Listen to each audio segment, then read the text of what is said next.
Assalamualaikum warahmatullahi wabarakatuh. Perkenalkan, nama saya Dina Febrianti dari R8G dengan NPM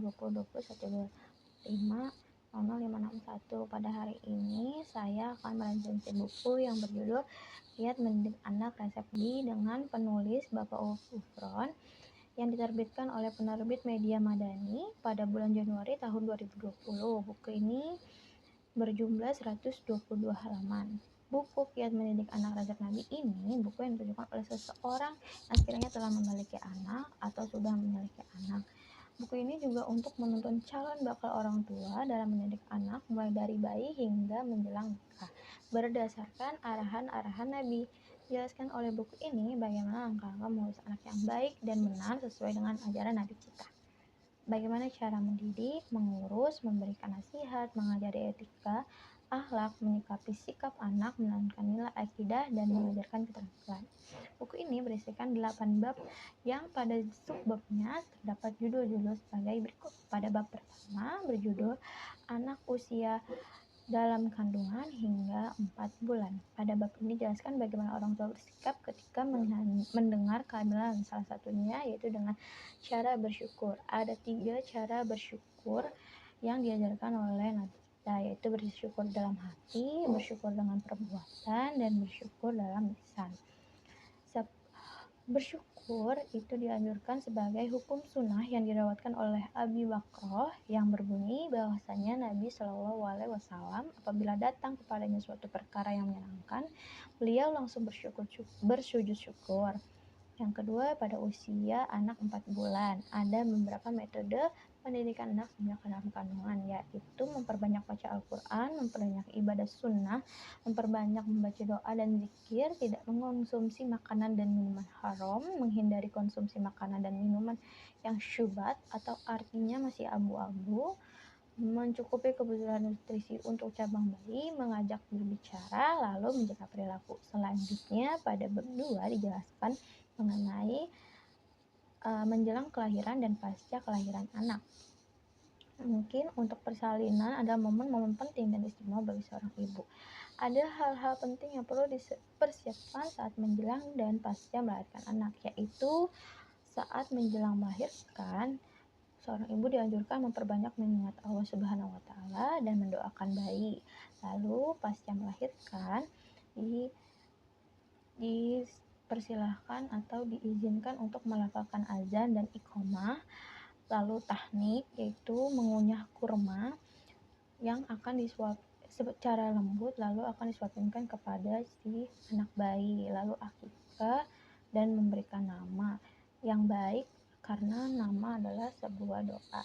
Selanjutnya pada bab ketiga dijelaskan mengenai mengurus anak dalam usia 2-6 tahun, di mana hak anak akan atau wajib terpenuhi sebagai kewajiban orang tua, yaitu ada 3 hak. Salah satunya hak waris, hak nazab, dan hak kewarganegaraan. Hak waris sendiri adalah yang berupa harta, benda, atau kekayaan yang diturunkan oleh kedua orang tua. Lalu untuk hak nasab sendiri, seperti anak perempuan yang nasabnya ke ayah, artinya ayahnya yang akan menjadi wali saat akan menikah nanti. Lalu hak warga negara, biasanya untuk mendapatkan sebuah akte. Lalu bab selanjutnya berisikan tentang mendidik anak usia 7 hingga 9 tahun. Di usia ini, anak laki-laki diwajibkan dikhitankan ataupun boleh saat balik nanti. Orang tua juga harus menanamkan nilai akidah sejak pada umur saat ini. Lalu untuk bab kelima ada mendidik anak dari rentang usia 10 hingga 13 tahun, di mana pada usia 10 sampai 13 tahun orang tua sudah mulai menegaskan pentingnya ibadah seperti sholat dan membaca Al-Quran. Lalu mengajarkan keterampilan fisik seperti berenang, memanah, dan berkuda seperti yang dianjurkan oleh Rasulullah. Lalu belajar bertanggung jawab serta memberikan arahan untuk anak saat mendapatkan menstruasi pertama atau haid. Biasanya seorang ibu akan mengajari anaknya bagaimana cara menghadapi menstruasi awal hingga menjaga aurat yang dibiasakan sejak dini agar anak dapat mempunyai rasa malu dan kecintaan akan berhijab. Lalu bab selanjutnya mengenai anak usia 14 hingga 18 tahun. Pada usia ini, usia tergolong masa remaja atau disebut masa puber. Orang tua berperan penting di usia ini untuk menjaga dan membimbing anaknya. Orang tua harus menciptakan komunikasi yang dialogis dan menasihati anak secara lemah lembut. Lalu pada bab 7 yaitu usia pranikah. Biasanya usia pranikah ini pada usia 18 ke atas. Pada fase ini, orang tua harus memberikan kepercayaan bagi anak dan beberapa hal yang harus diperhatikan terkait yaitu mengajarkan anak untuk tidak melakukan hal-hal yang di luar dari ajaran Islam atau mengajarkan pendidikan seks. Dan jika sudah waktunya menikah, diizinkan untuk menikah.